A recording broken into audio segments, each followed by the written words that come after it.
Hi friends, ചെമ്പനീർ പൂവിൻ്റെ പുതുപുത്തൻ എപ്പിസോഡിലേക്ക് എല്ലാവർക്കും സ്വാഗതം. അങ്ങനെ നമ്മുടെ ശ്രുതി ചന്ദ്രയോട് പറഞ്ഞിട്ട് പാർലറിലേക്ക് പോകാൻ വേണ്ടിയിട്ട് ഒരുങ്ങാണ്.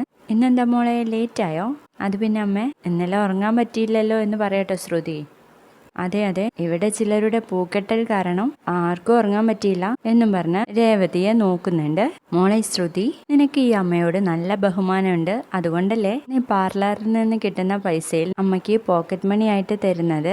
അതാണ് മോളെ നിന്റെ സ്നേഹം. ഇവിടെ ചിലരുണ്ട്, അവരുടെ പൂക്കടയ്ക്കും എന്റെ പേര് വെച്ചു. അവരുടെ കടയാണെങ്കിലോ എന്റെ വീട്ടിൽ നിന്ന് പോകുന്ന വഴിക്ക് തന്നെ. എന്നിട്ട് എനിക്കെന്താ പ്രയോജനം? അവർക്കൊക്കെ കിട്ടുന്ന പൈസ അവർ തന്നെ എന്തിനൊക്കെയോ ചിലവാക്കുന്നു എന്നൊക്കെ ഇടയ്ക്കിടയ്ക്ക് നമ്മുടെ രേവതിയെ നോക്കിയിട്ട് ശ്രുതിയോട് പറഞ്ഞുകൊണ്ടിരിക്കണേ. ഇത് കേട്ടത് നമ്മുടെ രേവതി അങ്ങ് റൂമിലേക്ക് കയറി പോവാണ്.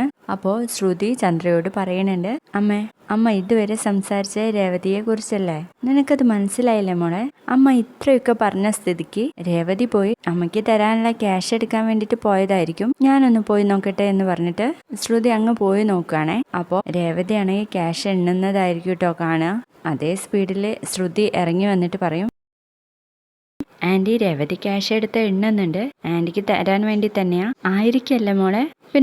അല്ലാതെ ഇപ്പോൾ പോയി ക്യാഷ് എണ്ണേണ്ട കാര്യമൊന്നുമില്ലല്ലോ എന്നും പറഞ്ഞ് ശ്രുതി മുകളിലേക്ക് നോക്കുമ്പോൾ രേവതി ഇറങ്ങി വരുന്നതായിരിക്കും കേട്ടോ കാണുക. ആൻറ്റി രേവതി വരുന്നു എന്ന് പറയുമ്പോൾ ചന്ദ്ര അവിടെ ഇരുന്നിട്ട് വിഷയം മാറ്റാണ് കേട്ടോ. ആ ക്രീം ഇട്ടാ പളപള മിനുങ്ങുമല്ലേ മോളെ? പുറത്തുനിന്ന് ഇറക്കുമതി ചെയ്തതാണോ എന്നൊക്കെ ചോദിക്കാട്ടോ. അപ്പൊ രേവതി വന്നിട്ട് അമ്മ എന്ന് വിളിക്കാണ്. അപ്പോ ചന്ദ്ര കേൾക്കാത്തത് പോലെ ശ്രുതിയോട് ഓരോന്നും സംസാരിച്ചുകൊണ്ടിരിക്കുകയാണേ. അപ്പൊ ശ്രുതി പറയും, ആൻറ്റി രേവതി വിളിക്കുന്നു. എന്നെയോ? രേവതിയോ എന്നൊക്കെ ചോദിച്ചിട്ട്, എന്താ അമ്മ? അടുക്കളയിലെ പണിയൊക്കെ തീർന്നു? ശരി. അടുപ്പത്ത് സാമ്പാർ വെച്ചിട്ടുണ്ട്? ശരി. പിന്നെ വേറെന്തൊക്കെയാ വിശേഷം എന്ന് ചോദിക്കാട്ടോ ചന്ദ്ര. വേറെന്ത് വിശേഷം? ഒരു വിശേഷവും ഇല്ല. സാമ്പാർ തിളച്ചു കഴിഞ്ഞാൽ വാങ്ങി വെക്കണം. എനിക്ക് പുറത്തേക്കൊന്ന് പോകണം. ഞാൻ പോയിട്ട് വരാം അമ്മേ എന്ന് പറഞ്ഞിട്ട് ആ ക്യാഷ് എടുത്ത് നമ്മുടെ രേവതി പുറത്തേക്ക് പോവാണേ. അപ്പൊ ശ്രുതി ചന്ദ്രയോട് പറയുന്നുണ്ട്, ഞാൻ വിചാരിച്ചു അമ്മയ്ക്ക് തരാൻ വേണ്ടിയിട്ടാണ് ആ ക്യാഷ് എടുത്തതെന്ന്. അല്ലെങ്കിലും ആർക്ക് വേണം അവളുടെ ക്യാഷ്? നീ പോയി പാർലറിൽ പോയിട്ട് വാ എന്നും പറഞ്ഞ് ശ്രുതിയെ പറഞ്ഞയക്കാണ് കേട്ടോ. അങ്ങനെ നമ്മുടെ രേവതി ചെന്ന് മഹേഷിനെ കാണാൻ കേട്ടോ. മഹേഷ് രേവതിയെ കണ്ടതും, സച്ചി ഇവിടെ ഇല്ല, ഓട്ടോ സ്റ്റാൻഡിലാ. ഞാൻ സച്ചിയേട്ടനെ കാണാനല്ല വന്നത്, മഹേഷേട്ടനെ കാണാനാ. എന്താ രേവതി? കാറ് വിറ്റതിന് ശേഷം ഓട്ടോ ഓടിച്ച് അദ്ദേഹം നേരം വൈകിയ വീട്ടിലെത്തുന്നത്. അപ്പോൾ മഹേഷ് പറഞ്ഞു കൊടുക്കുന്നുണ്ട്, കാർ ഓടിക്കുന്ന അത്ര വരുമാനം കിട്ടില്ല ഓട്ടോ ഓടിച്ചാൽ. നമ്മുടെ കയ്യിൽ എന്തെങ്കിലും മിച്ചം വരണമെങ്കിൽ തന്നെ രാവും പകലും അത് ഓടിക്കേണ്ടി വരും. ഓട്ടോ ആവുമ്പോൾ ചെറിയ ട്രിപ്പല്ലേ കിട്ടൂ എന്നൊക്കെ ചോദിക്കുന്നുണ്ട്. മഹേഷേട്ടാ, ഞാനൊരു തീരുമാനം എടുത്തിട്ടാ വന്നത്. സച്ചിയേട്ടന് ഒരു കാറ് വാങ്ങിച്ചു കൊടുക്കണം. സ്വന്തമായിട്ട് ഒരു ജോലി ഉണ്ടെങ്കിൽ മറ്റുള്ളവരുടെ മുൻപിൽ തല കുനിക്കാതെ നടക്കാം എന്ന് പറഞ്ഞിട്ടാണ് അദ്ദേഹം സർപ്രൈസ് ആയിട്ട് എനിക്ക് പൂക്കട ഇട്ട് തന്നത്. അതുപോലെ എനിക്കും സച്ചിയേട്ടന് ഒരു സർപ്രൈസ് കൊടുക്കണം എന്ന് പറയുമ്പോൾ മഹേഷിന് സന്തോഷമാവാൻ കേട്ടോ.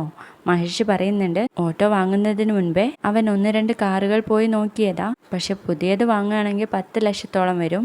ആ അടവ് അടയ്ക്കാൻ കഴിയാത്തതുകൊണ്ട് അവൻ സെക്കൻഡ് ഹാൻഡ് കാറ് നോക്കിയിരുന്നു. ഒരു കാറ് അവനെ ഇഷ്ടപ്പെടുകയും ചെയ്തു. അതിനൊരു 3 ലക്ഷമെങ്കിലും വരും.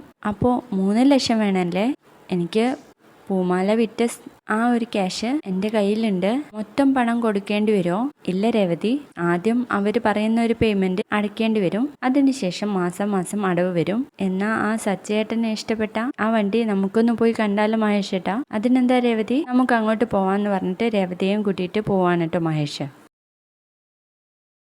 അങ്ങനെ നമ്മുടെ രേവതി കാറ് കാണാൻ വേണ്ടിയിട്ട് പോവാണ്. അപ്പൊ അവിടുത്തെ ആളോട് സംസാരിക്കുകയാണ്, എന്താ മഹേഷ്, കാറ് കൊടുക്കാൻ വന്നതോ വാങ്ങാൻ വന്നതോ? വാങ്ങാൻ വേണ്ടി തന്നെ എന്ന് പറയുമ്പോ ഇരിക്കാൻ വേണ്ടിയിട്ട് പറയാണ്. ആർക്കാ വണ്ടി? നമ്മുടെ സച്ചിക്ക് തന്നെ. സച്ചിക്കല്ലേ എന്തോ സാമ്പത്തിക പ്രശ്നം ഉണ്ടെന്ന് പറഞ്ഞത്? അതിപ്പോഴും അങ്ങനെ തന്നെ. സച്ചിക്കാണെങ്കിൽ ഞാൻ കുറച്ച് ഡിസ്കൗണ്ട് ഒക്കെ കൊടുക്കാന്ന് ആദ്യം പറഞ്ഞതാ, പക്ഷെ അതവൻ കേട്ടില്ല എന്ന് പറയുമ്പോ രേവതിയെ പരിചയപ്പെടുത്തി കൊടുക്കാൻ കേട്ടോ മഹേഷ്. അപ്പൊ രേവതി അയാളോട് ചോദിക്കുന്നുണ്ട്, എനിക്ക് ആ വണ്ടി ഒന്ന് കാണാൻ വേണ്ടി പറ്റുമോ? അതിനെന്താ, നിങ്ങൾ കാറ് വാങ്ങിക്കാൻ വന്നതല്ലേ, ഒന്ന് കൊണ്ടുപോയി കാണിച്ചു കൊടുക്കടോ എന്ന് പറയുമ്പോൾ മഹേഷ് രേവതിയെയും വിളിച്ചിട്ട് കാറിന്റെ അടുത്തേക്ക് പോവാണേ. ഇതാണ് രേവതി കാറ്, നന്നായിട്ട് നോക്കിക്കോ. ഇത് പുത്തൻ വണ്ടി പോലെ ഉണ്ടല്ലേ? പുതിയ കാറ് തന്നെയാ, കുറച്ചു കാലം യൂസ് ചെയ്തിട്ടുള്ളൂ എന്ന് പറയണേ മഹേഷ്. ഇനി കാറിന്റെ ഇന്റീരിയർ ഒക്കെ നോക്കിക്കോ. ഇഷ്ടപ്പെട്ടോ എന്ന് ചോദിക്കട്ടോ മഹേഷ്. എനിക്ക് ഇഷ്ടപ്പെട്ടു. എന്തായാലും സച്ചേട്ടന് ഇഷ്ടപ്പെട്ട വണ്ടിയല്ലേ, എന്നാ പിന്നെ നമുക്ക് ഇത് തന്നെ വാങ്ങാ പെങ്ങളെ എന്ന് പറഞ്ഞിട്ട് മഹേഷ് വീണ്ടും അയാളുടെ അടുത്തേക്ക് കൊണ്ടുപോവാട്ടോ. കാർ ഇഷ്ടപ്പെട്ടോ എന്ന് ചോദിക്കും. രേവതി ഇഷ്ടപ്പെട്ടു എന്ന് പറയാണ്. പറയാണ്. അപ്പോൾ മഹേഷ് ബാക്കി കാര്യങ്ങൾ എങ്ങനെയാണെന്ന് ചോദിക്കുമ്പോൾ, അല്ല സച്ചിക്ക് ഡിസ്കൗണ്ട് കഴിച്ച് ബാക്കിയുള്ള തുക പറഞ്ഞു തരാന്ന് പറഞ്ഞില്ലേ,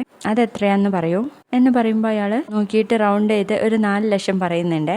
അയ്യോ 4 ലക്ഷം രൂപയോ, അത് മൊത്തം തരാൻ എന്ന് രേവതി പറയുമ്പോൾ, അത് മൊത്തം വേണ്ട, അല്ലെങ്കിൽ ഇന്നത്തെ കാലത്ത് ആരാ മൊത്തം തുകയടിച്ച് വണ്ടി എടുക്കുന്നത്, അതൊരു പേയ്മെന്റ് അടയ്ക്കുക, പിന്നീട് ലോൺ തരും എന്ന് പറഞ്ഞ് രേവതി ചോദിക്കുന്നുണ്ട്. അപ്പോൾ എത്ര തുക അടയ്ക്കേണ്ടി വരും?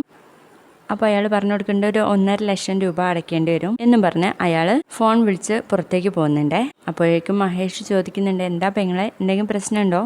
പ്രശ്നമൊന്നുമില്ല, ഞാൻ എത്രയും തുക അടയ്ക്കേണ്ടി വരും എന്ന് വിചാരിച്ചില്ല.